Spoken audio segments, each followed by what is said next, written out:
শুভ সন্ধ্যা বন্ধুরা। মিসলেনিয়াস এবং ক্লার্কশিপ পরীক্ষায় বাংলাতে যে ধরনের রিপোর্ট বা প্রতিবেদন লিখতে বলা হয় সেগুলো যে খুব যে সাম্প্রতিক বিষয়ের ওপর বলা হয় সেরকম নয়। অনেক ক্ষেত্রেই দেখা গেছে যে সেগুলো হয়তো একটা সাধারণ বিষয়বস্তু যেগুলোকে বলা হয় প্রতিবেদন আকারে লিখতে, এবং সেগুলো অনেক সময় সাধারণত আমরা মাধ্যমিক বা উচ্চ মাধ্যমিক লেভেলে রচনার আকারে পড়ে থাকি। ডব্লিউবিসিএস পরীক্ষার ক্ষেত্রে আমরা যেটা পড়ে থাকি সেটা হচ্ছে সম্পাদকীয় প্রতিবেদন আকারে। সেই ধরনের বিষয়বস্তুকেই প্রতিবেদন হিসাবে লিখতে দেওয়া হয় এই মিসলেনিয়াস পরীক্ষায়। তা দেখুন, আপনারা এর জন্য যে ধরনের গুরুত্বপূর্ণ টপিকগুলো ক্লার্কশিপ এবং মিসলেনিয়াস বাংলায় রিপোর্ট আকারে পড়ে যেতে পারেন, কিছু আমি আপনাদের সামনে পড়ে শোনাচ্ছি। যেমন ধরুন, গণতন্ত্রে বাক স্বাধীনতার প্রয়োজনীয়তা। আপনারা দেখেন বিভিন্ন জায়গাতে যে রিপোর্টার তাদের সূচকে ভারতের অবস্থান এবং রিপোর্টারদের ওপর যে অত্যাচার সেই বিষয়গুলো নিয়ে।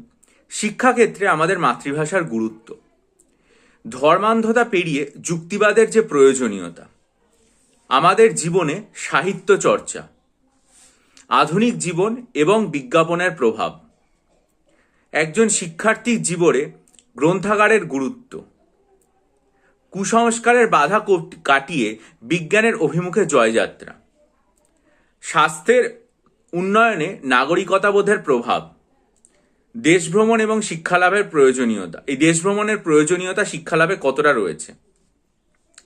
ব্যতিক্রমী বাঙালি হিসাবে বিদ্যাসাগরের জীবন আমাদের সকলের কাছে কতটা গুরুত্বপূর্ণ। অনলাইন গেমিং সেটা ভালো না মন্দ।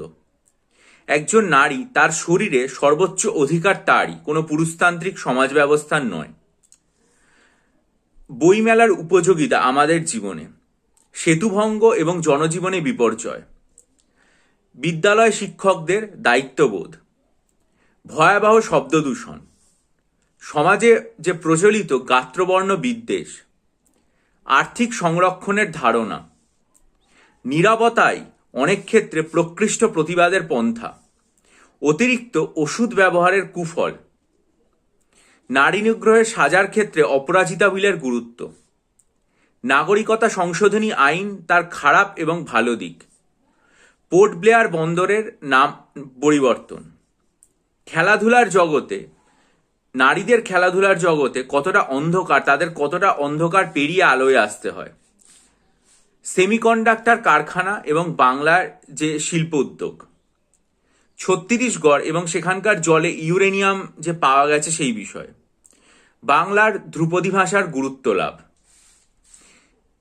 বাংলার বাণিজ্য এবং সেখান থেকে কর্মসংস্থান।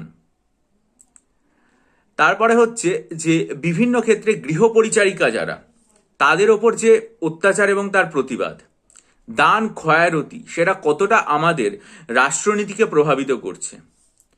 ট্রুডো উত্তর যুগে আমেরিকার সাথে, আমেরিকা বলছি, কানাডার সাথে ভারতবর্ষের সম্পর্ক। মোটামুটি এই যে বিষয়গুলো বললাম সেগুলো আমি আমার অনলাইন ব্যাচে সবই বাংলাতে লিখিয়েছি। এবার দেখুন, এগুলোর বাইরেও কিন্তু অনেক বিষয় আছে যেগুলো পড়তে হয় এবং পড়া আমাদের উচিত। কিন্তু আমি এক্ষেত্রে একটা জিনিস যেটা মেনটেন করি আমার অনলাইন ব্যাচের ক্ষেত্রে, সেটা হচ্ছে যে বেশিরভাগ জিনিস আমি ইংরেজিতে লেখাই। যদি 100টা ডেসক্রিপটিভ রাইটিং লেখাই, তাহলে আমি 75টা ইংরেজিতে লেখাই, 25টা বাংলায় লেখাই। কেন এটা করি, এই বৈষম্যটা কেন? দুটো কারণ। এক, সেটা হচ্ছে যে বহু পরীক্ষার্থী আমি দেখেছি যে বাংলা আমাদের যেহেতু মাতৃভাষা, তাই বাংলায় লিখতে অনেক বেশি স্বচ্ছন্দ, ইংরেজিতে লিখতে অপেক্ষাকৃত তাদের অসুবিধা হয়। ফলে আমরা যদি কোনো একটা জিনিস বাংলায় ইংরেজিতে তৈরি করে যাই, তাহলে জিনিসটা থেকে যদি আমাদের বাংলায় প্রশ্ন আসে তাহলে আমরা বাংলায় লিখতে পারবো। যে কারণে আমি সাম্প্রতিক অজস্র আরও বিষয়, এর প্রায় 3 গুণ বিষয় আমি ইংরেজিতে রিপোর্ট আকারে লিখিয়ে দিয়েছি। কিন্তু আমি যখন ইংরেজিতে রিপোর্ট বা সাম্প্রতিক বিষয়ে যে ডেসক্রিপটিভ কারেন্ট অ্যাফেয়ার্স লেখাই, তখনও সেই জিনিসগুলো আমি আমার অনলাইন ব্যাচে বাংলাতেই বুঝিয়ে দিই এবং সেটা বিষয়বস্তুটা বাংলাতে বলে দিই রেকর্ড করে।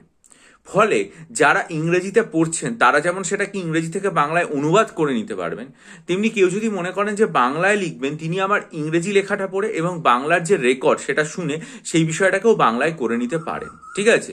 ফলে আমরা যেগুলো ডেসক্রিপটিভ কারেন্ট অ্যাফেয়ার্সের জন্য আগে আমি বলেছিলাম এর আগের একটা ভিডিওতে, 9 ফেব্রুয়ারি আমার চ্যানেলে, যে প্রায় 100টা মতো টপিক আমি বলে দিয়েছিলাম, সেগুলো তো আপনি ইংরেজিতেও পড়বেন, পাশাপাশি বাংলাতেও পড়ে রাখবেন।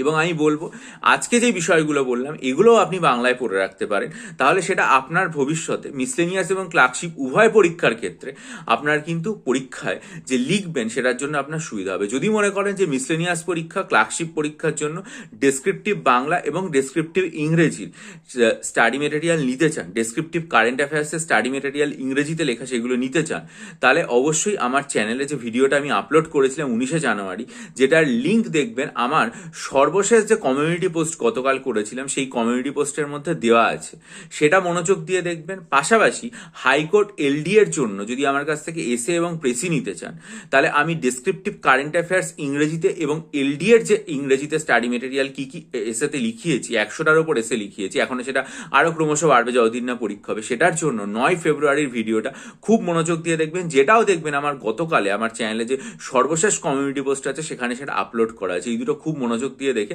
ডেসক্রিপশন বক্সেতে আমার ইমেল আইডির মাধ্যমে আমার সাথে যোগাযোগ করবেন। যদি মনে করেন যে ক্লার্কশিপ, মিসলেনিয়াস এবং ডব্লিউবিসিএস প্রিলিমসের জন্য বা পার্ট 1-এর মক টেস্ট নেবেন, তাহলে 3 জানুয়ারির ভিডিওটা খুব মনোযোগ দিয়ে দেখবেন। ডেসক্রিপশন বক্সে লিঙ্ক দিলাম, দেখে আমার সাথে ইমেলের মাধ্যমে যোগাযোগ করুন। ভালো থাকুন, বিজয়ী হন, সফল হন। চ্যানেলটা সাবস্ক্রাইব করে বেল আইকন প্রেস করে দিন। আপনাদের মূল্যবান মতামত দিয়ে আমায় ঋদ্ধ করবেন। ভালো থাকবেন।